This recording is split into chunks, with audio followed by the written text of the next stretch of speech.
Hello, everyone. Welcome to our webinar. I see you coming in, so I'm just going to wait a moment, see if anyone else comes in.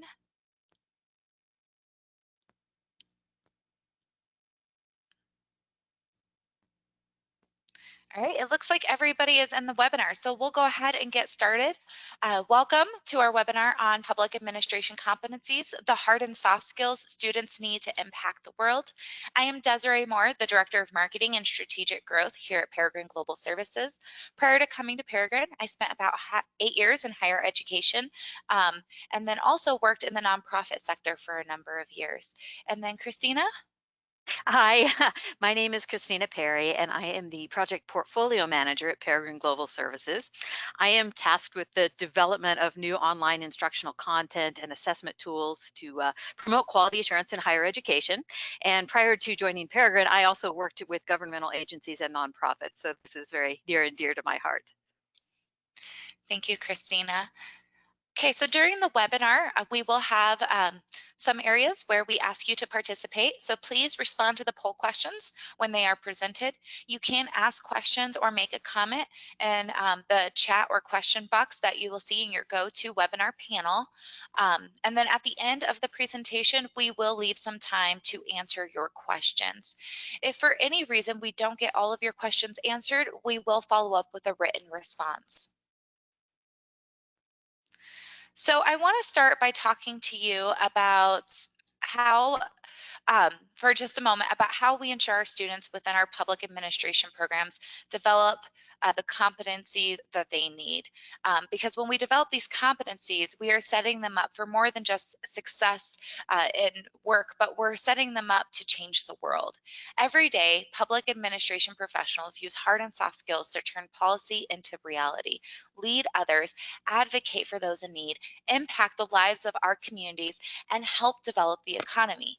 Understanding the theoretical framework for public administration is helpful, and it is even more the personal qualities of public administrators that ensure their success in these activities. Public administrators can be involved at all levels of public service, but whether they're working to implement policy in a specific area or whether they're working in a more general capacity, public administrators utilize the same set of competencies to make change.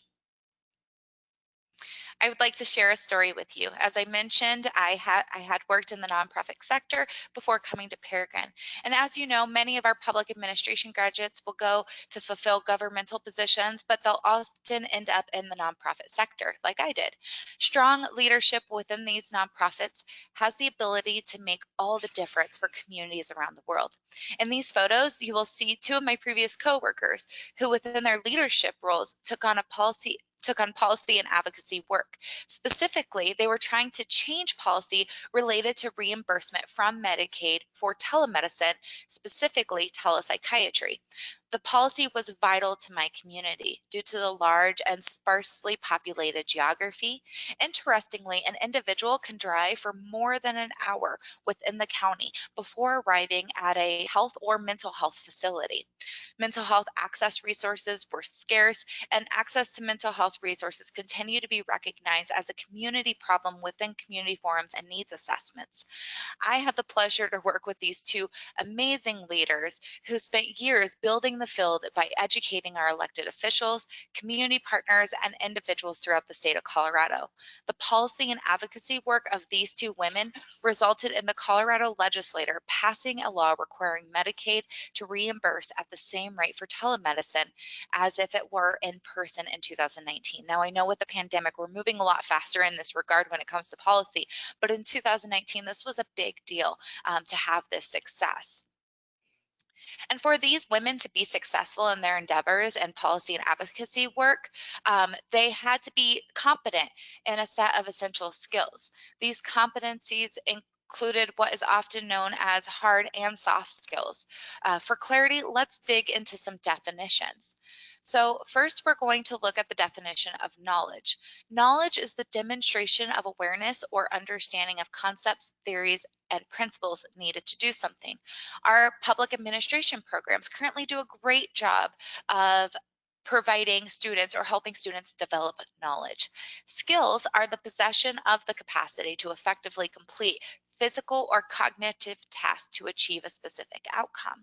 And schools, again, do a really good job of doing this, but this requires a little bit more application. And then competencies refer to the knowledge, skills, and attitudes required for effective performance in roles. Competencies can be improved with training and education. So competencies is knowledge and skills wrapped up together, and the effective performance within a role. And that really does require kind of that experiential approach to learning in order to develop those competencies fully. And when we think about the competencies, we have to think about which ones we want to develop within our public administration students. What specific competencies and why? First, let me preface this by saying that there are many more competencies that aid in effective public administration, including time management, strategic thinking, adaptability, and so on. But these are some of the ones we're going to concentrate on today. We know that public administrators must solve complex issues and make decisions accordingly. This requires critical thinking, problem solving, and decision making. Um, Especially decision making. Sometimes the decision that we need to make as a public administrator is not exactly clear. So understand having all of those pieces, all of those competencies is vital to the success of a public administrator. Also, to enact change, we have to be able to communicate. Communication can take the place or can take form of active listening to our constituents, or educating others to enact change. Intercultural competence. It is vital for advocacy work. For example, in a previous role, we were serving our Hispanic and Latino population, and we had to ensure that our needs assessment was accessible by that population to ensure we collected information that drives change. Everything from the dissemination of the survey, collection of the data, and reaction to the data required intercultural competence. And then team building. This is a really important one. A public administrator sits at the center of a large group of people involved in making a change. The group can be quite diverse and have a variety of interests. It's a public administrator's job to keep the group focused and moving in the same direction. Oops, sorry. And then I just want to share my admiration for what you do every day. Public administrators are the bricks that build a community. It is those advocacy efforts, focus on public good, the policy work um, that sets the stage for a strong community. So I just want to say thank you. That's great, Desiree, and I'm sure our audience is happy that they're bricks, but no, I do admire the work that they do, and I like the example that you gave with the people promoting the availability of telemedicine, especially in rural areas. We have quite a diverse attendee list here for the webinar today, and I know that some people are in urban areas, but I grew up an hour from town, so being able to have that access is really important. The next section of our presentation explores turning those competencies that Desiree discussed into learning outcomes, and then conducting assurance of learning activities to demonstrate achievement of program objectives. We will look at some sample learning outcomes and discuss a couple of methods for achieving a direct measure of both the knowledge and the soft skills. So the accreditation relationship here, I'm sure that many of you are very familiar with NASPA accreditation, but NASPA standards form the quality benchmark used by graduate public service programs around the world. So this is not just US-centric, we're looking at our global audience here. For NASPA accreditation, programs must demonstrate competencies that align with the program's mission and public service values in several key domains. So the student learning outcomes and assessment are at the heart of NASPA accreditation's program evaluation. NASPA's Standard 5 provides this set of required competencies for graduates in public administration. And these are the universal competencies that are added in addition to competencies that might be mission specific for your institution. All students are required to develop competencies in leadership, critical thinking, communication, and advocacy for public policy that serves a diverse population. Since these competencies are required for accredited graduate programs, the academic administrators use these guidelines to craft learning outcomes that can be assessed and used for continuous program improvement. Some of these competencies involve hard skills, such as the expertise in public administration theory, research, and practice. And other learning outcomes are established to set goals for soft skills. So we were talking about effective communication and leadership. Those, if those are learning outcomes, we also need to set targets for those areas and be able to measure them. So let's look at some sample learning outcomes based on those universal competencies. And these are our learning outcomes that I've gleaned just from working with clients looking into their MPA programs. So Desiree, I'll let you drive and we'll go through these. In this example, we see learning objectives in blue that are centered on types of knowledge a graduate will have upon program completion. So demonstrate broad understanding of public affairs policy and policy analysis. But we also see more idealistic learning objectives in green, focused on the conduct and principles of graduates as they go out into the world. So these are more the soft skills: apply approaches to collaborate productively with diverse individuals and groups, demonstrate social responsibility in public service. And right now, I want to take a quick break, and I'm going to launch a poll for you guys because we're looking at the different types of learning outcomes.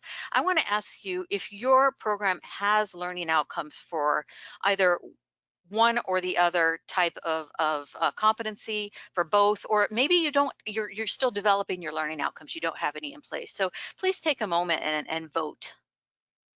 Let's leave that open a minute.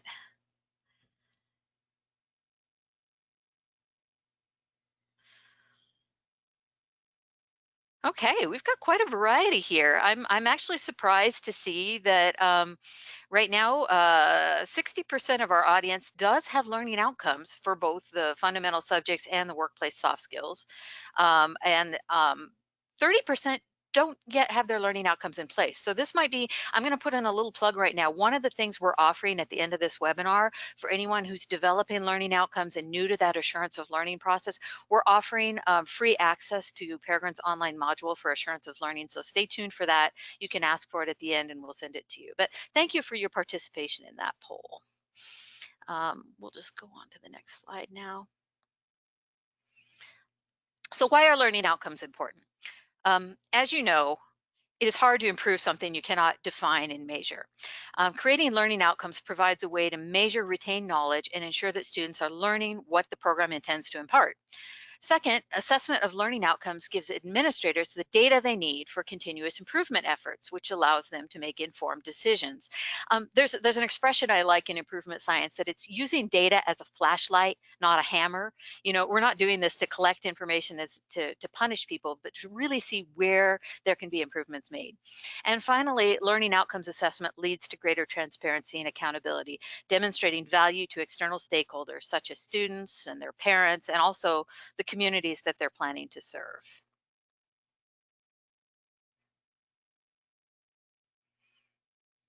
Okay, so now one more poll question here. This is about measuring those learning outcomes. So I see that 60% of our attendees have learning outcomes for both type.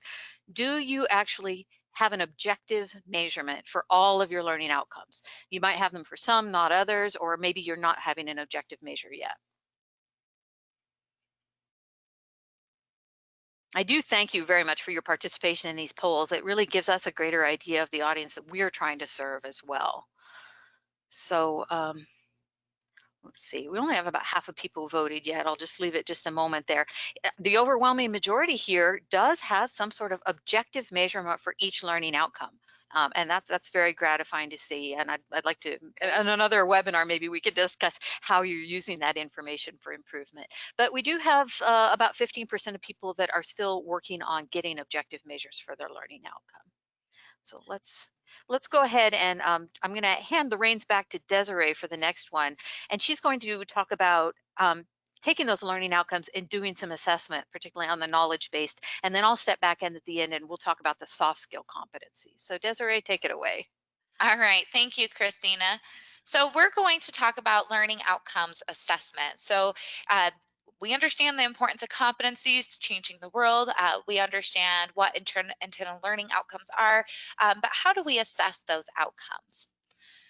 So let's return to some of those hard skill learning outcomes that Christina had shown you. You remember the learning outcomes, she had the green and then the blue highlighted. These are the hard skills, the ones highlighted in blue. The next section of this presentation will discuss a way to perform summative assessment of retained student knowledge at the program's end. In contrast to formative assessments done at the course level, summative program level assessments are processes that occur at the end of a learning cycle, are used for accountability of the academic program to improve learning, can be done in a pre-post format to demonstrate added value or value added, and measure integrated knowledge or retained knowledge. Okay, so we're going to look at these three. So that's demonstrate broad understanding of public affairs, analyze complex data, demonstrate core managerial skills, and those are the ones we're going to concentrate on. Now, the assessment that I'm going to be talking you through, I'm referring specifically to Peregrine Global Services Public Administration Assessment. This summative assessment can be used to ensure quality of education and demonstrate that you are meeting your intended learning outcomes with internal and external programmatic evaluation. The public administration assessment has 11 possible topics that you can choose from to customize your exam. You will see the 3 topics I have highlighted here directly relate to the intended learning outcomes we just saw. By measuring your students' relative knowledge in these areas, you can determine whether your students are meeting the outcomes you have put in place. As I mentioned, the exams are customizable. So to create an instrument to measure the level of achievement on learning outcomes, program administrators select from available topics to customize exams that fit their program. These exams can then be integrated into the school's learning management system, where students can complete the assessment online and provide a comprehensive view of the program's performance in these areas. So once your students have completed the assessment, what's the next step? Well, you'll be able to see the result reported at the topic level. Remember those 11 topics, 3 of which that were highlighted? This graph represents how students scored in the chosen topics. So if a school decided on the topics they were going to integrate into their exam, this would be what they see as a result. And then there's, of course, other reports and data that the school can look at, and we'll cover some of those. You will notice that the institution is represented in the blue, and it is compared with the external aggregate pool of the US. For example, this cohort of students scored on average an average percentage of 62.9% in intergovernmental relations compared to an average score of 57.89 within the US. So these students are doing very well in that particular topic. Additionally, the reports generated after assessment allow you to dig deeper into the data. Peregrine has further delineated each of the 11 topic areas into several subjects. You will see here that the topic public administration management includes subjects such as communication strategy and human resource administration and public organizations. With this data, you can gain a full picture of where your students may be struggling. For example, students in this example scored in the 99th percentile rank in communication strategy, but only scored in the 10th percentile for managing information systems and policy in public organizations. You can also see that the number of questions offered and the frequency at which they got them correct to determine the significance of the percentile ranking. And then once the results are gathered for each cohort, you will be able to use the information to conduct continuous improvement efforts. You may develop or concentrate more time on areas that students struggle with, or develop an experiential learning opportunity to reinforce concepts in a real world situation, apply that knowledge. Here you will see the comparison of cohorts over several terms. The longitudinal data will allow you to see if any changes in your program or courses has impacted the results of the assessment. And then here is what Christina had mentioned earlier, we are providing the Assurance of Learning module to you free at no cost, just for attendees of this webinar. It is a complimentary resource. You'll have a chance to request this module at the end of the presentation.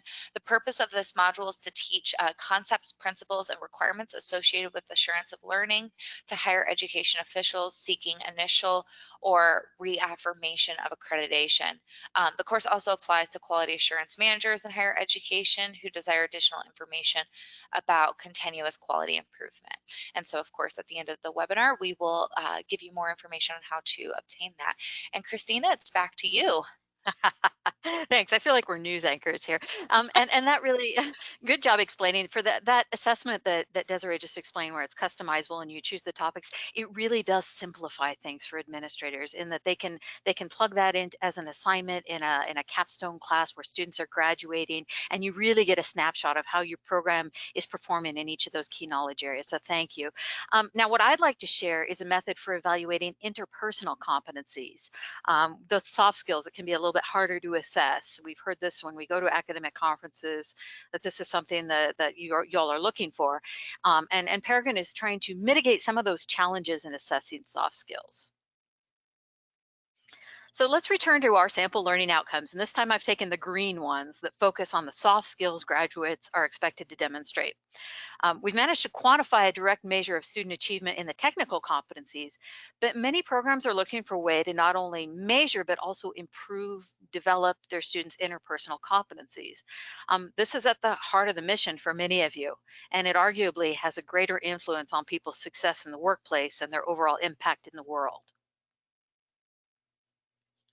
So while we understand the importance of soft skills and their relevance in the workplace, evaluating these program objectives is a challenge. When there is no widely accepted definition for many soft skills and each person has their own way of judging them, it's really difficult to get a reliable measure of performance. Yet, if we are including interpersonal skills as program level outcomes, we need some metric to show that students are achieving the targets we set for them. In light of these difficulties, Peregrine proposes a new instrument to evaluate soft skill proficiency. We've launched this new service this year called eValue Skills, and it is modeled after 360-degree assessments used in many professions, in which, in those cases, an employee would gather a variety of perspectives from people that they work with to get their relative strengths and weaknesses.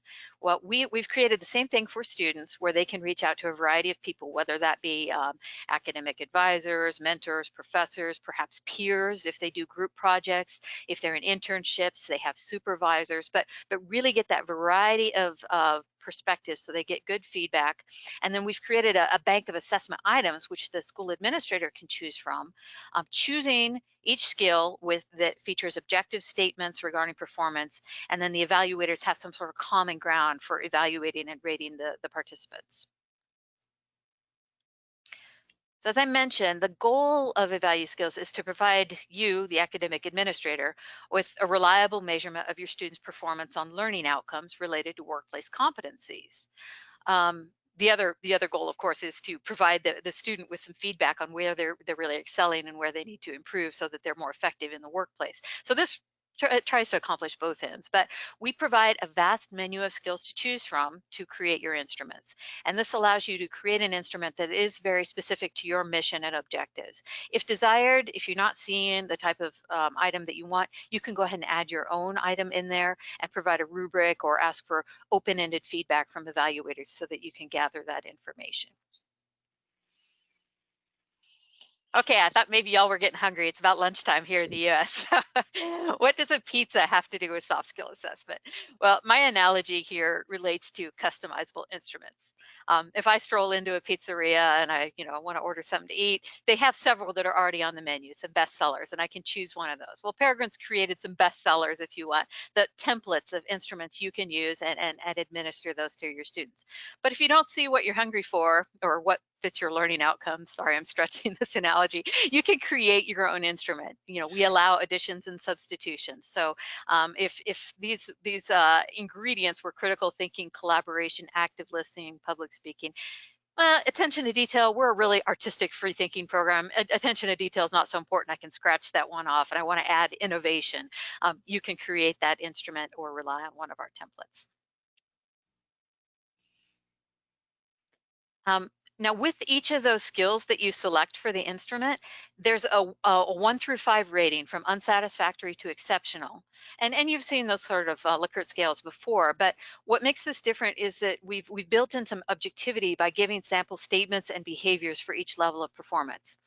So for example, if Desiree and I are both evaluating one of our coworkers or a student that we're teaching, we have the same idea of what we mean for exceptional or competent.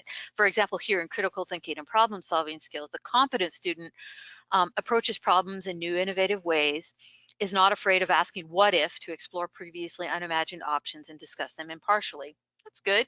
But maybe this is a really exceptional person. And so we read up and we look at a level 5. This person is naturally creative, able to work backwards and imagine steps to get there. They have a variety of perspectives of history, geography, religion, economics. They rely on all that. So that's a whole different level of performance. Or maybe it's a 1. This person is very threatened by non-traditional ideas and falls back on what they always know. So, that gives some objectivity, and the scaling also allows evaluators to give some written commentary, some open-ended feedback at the end that will enrich the experience for the participant. So sorry, Desiree, did you want to jump in? Um, sure. Yes. Oh, I did you hear me say I just something? thought you. Well, I just thought you did, but that's okay if you didn't have a comment. I just didn't. No. Uh, Well, okay. I mean, this is my favorite part of the assessment, our the ability to measure change and growth. But I'll let you just I'll let you share Okay. um, just a moment. Okay, but just jump in if I'm talking too much. Okay, so the ability to measure change and growth, and this is really from the administrator standpoint. We're going to look at what the participant gets out of the feedback, but from an administrator standpoint, if you're wanting to measure development over time. So, for example, I'm doing this sort of outcomes assessment for some MPA students that are coming into the program. And they haven't done any of the training that we're going to do. They haven't done any experiences. We're just going to gather the level that they're at right now, and then we're going to do some sort of intervention. We're going to do some group work, some experiential learning. And then we're going to measure at the end of the program as they graduate, have they improved in these soft skills? This will let you do that. Or if you have different concentrations, different majors, you want to compare how they do in different soft skills, you can do that. So looking at the value skills assessment from the participant role, the administrator is the one who sets up the instrument to match the learning outcomes and then launches it online. Each participant will receive an email which asks them to log into the value skills platform, upload a little profile picture so their evaluators will have a face to put with a name, and then they'll choose a group of evaluators. We ask that the administrator set a minimum number, so you need, for example, at least 3. That way you're getting at least a few perspectives, but encourage the student to invite 5 or 6 or 10 people to give them feedback from a variety of different positions they've had, if they've worked outside of school, or if they work with peers or professors. Get different people evaluating them. They can also complete a self-evaluation and think critically about how they're doing on each of these soft skills, and it'll also give them some ideas of sample behaviors which would be excellent, or things that they might be doing wrong. And then once they've collected feedback from at least that minimum number of evaluators, they can run a report and they'll see the average score on that 1 to 5 rating they got from their evaluators, and be able to compare that to their self score to see where their strengths and weaknesses may lie. So the evaluator, say for in this example, I've asked Desiree to evaluate me, and she gets that email. She gets to log in, and it has my picture, and it says Christina has asked for your feedback on these different skills. Well, she can conduct this evaluation on her smartphone, on her tablet, on her personal desktop computer, but she gets to look through each item one by one. Read through those statements and say, what is my experience with Christina? So here she's looking at does not play favorites, and this is under the fairness category. And she'll think about working with me. Do I generally work with the same people always, or am I open to starting new teams, building relationships with others? She'll choose the behavior that most corresponds to me, select that, and then add any written commentary that she has. Once she's gone through each of those skills, so this could be anywhere, it could be half a dozen, it could be a dozen, it could be more items. She can go back and review, add any additional comments that she wants, and then submit the evaluation. She can also log into the platform later to see other evaluations she's completed. What's really important for us is that the evaluator's feedback is confidential. So I, as a participant, won't know who gave me which ranking or which commentary is attributed to which evaluator. It's really meant, feedback is a gift. It's something we don't see for ourselves. So we're wanting to get the cumulative results of all of our evaluators, all of the comments that they've given us, and be able to compare that against where we rated ourselves. Okay, so for the participant reports, and now I've collected all my feedback. I've got 5 or 6 people who've given me scores. I can look, and here in this graph, we see the green lines. Those are the average evaluator scores that I got on each item that I was evaluated on. The blue vertical line shows my average score. So for here, that's a 3.26. So, I'm competent. That feels good. But if I look, I've scored really well on global awareness and curiosity. People think I have an inquiring mind.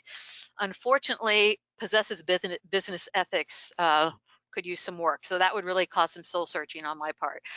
But this is important for me to see, and I can build my action plan on what were my strengths, what were my weaknesses, and where can I improve. So the action plan is part of it's the end of the participant report, which highlights where the student scored really above the average or where their weaknesses lie. And it asks them to think of some actions they can do to either sustain those strengths or to improve on the weaknesses. When are they going to do it? What's the timeline for getting it done? Because of course, a plan without, or what is that? A goal without a plan is just a wish. And then also a timeline and a person to hold them accountable. So I'm going to take these actions within the next month, and I'm going to touch base with Desiree so that she can say, how's it going on these things? This is something the student can do in their action plan with their report, and they can also log in and do this online so that if they want to come back to it later and see how things are going and add to it, they can. Now, that's from the participant side, but we were talking about measuring learning outcomes as an administrator to be able to demonstrate those competencies. We do provide group reports, which of course the students would not have access to, but as an administrator, you could see how your group as a whole performed. So if these are your graduating students and you want to see how well they're doing as they go out into the workforce, you can get their average score, where they excel, where they could use some work. You can also see the frequency ratings. So if it's distributed and you have a lot of high ratings and low ratings, those might be skewed. You can see where your students scored themselves higher than their evaluators and might have some blind spots. But you can also see students who scored exceptionally well compared to those who perhaps didn't. And then if this is part of your formative assessment, that might play into some of your improvement for training. You could do some pair work, for example, in public speaking, students who did really well with those who might need some more help putting those together. But this does give you greater insight to how your students as a whole are doing. And then finally, we'll just talk about applications for this particular assessment. We were suggesting 3 different ways to use it. First, for your undergraduate students, this is appropriate at the end of their academic program, and that would be to gather the learning outcomes performance for your students and help your students come up with an action plan. For your graduate students, this can be really useful in that formative and then summative assessment, doing a program pre-test and then post-test, and then you get that retained, well, it wouldn't be retained knowledge in this case, but it would be improved performance on those competencies, which you can use for your direct measure of learning outcomes. And then also, as in, most working professionals might have done a 360-degree assessment, your faculty or staff might benefit from this sort of development, and you could show how well they are doing on the mission, vision, and values of your institution. So, Desiree, if you don't mind, I'll have you launch this final poll because I seem to have closed that window. But this is just our takeaway here. We've discussed 2 different types of assessment that Peregrine offers, but we also have that assurance of learning module. If anybody is interested in learning more about assessing learning outcomes and demonstrating that, or if you want to hear from us, or if you just want to learn more about your upcoming webinars, go ahead and pick any follow-up that we can give you after this webinar. All right, so you should see the poll now. Yes, thank you. It is there. So maybe we'll get some of our attendees to say, what can we do for you now? And we'll just give that a minute. This All right. and We have I'm quite a looking bit of you here. who want guest access. Oh, go ahead, Christina. Okay, no, I was just looking and see. I'm looking in the questions box here, and either Desiree and I were crystal clear, or you people just don't have any questions. So, if I'm you do gonna have say we're questions, crystal clear. yeah, I'll give us the benefit of the doubt. But if you do have any questions that we haven't touched on, or if there's something that perhaps you want to take in a different direction, and maybe we can do some follow up with you, um, go ahead and type that in, or throw in some chat, or just follow up with this poll. But I think that Yeah, I'm going to go ahead and close it. Looks like a lot of you want the assurance of learning module. Some would good. like some more information, and then, of course, information about upcoming webinars, which we're glad you enjoy. I'm not going to share that results. Can you see my slides again? Not yet. I'm just seeing our cameras here. Well, let's see. I can put up the contact information if you want. All right, there. You should see it Okay. now. Oh, there you go. Yep, we're good. All right, perfect. Well, there's our contact information. You can reach out to Christina Perry at Peregrine, me, more at Peregrine, or info@peregrineglobal.com. You can even call us, whatever works best for you. We are here to be your thought partner, and you'll hear from us at the end of this webinar sometime today with a recording of the webinar, as well as any instruction responding to your specific needs as we collected in the poll. Okay, and I see that we don't have any questions yet, so I guess we can close it out today. But thank you for joining us, and I tell you, we really do miss seeing people's faces. But I know I'm here in Wyoming. We are one of the hot spots right now for the transmission of the pandemic. We got to stay safe, and we appreciate the work that so many of you are doing to keep us moving forward. And yeah. Oh, I see a question. It's Oh, yes, just a thank you. yes. Oh, that's nice to feel appreciated. Well, thank you very much, and we will follow up with you after the webinar. And Desiree, I'll be talking to you soon. Okay. All right. Thank you, Christina. Bye.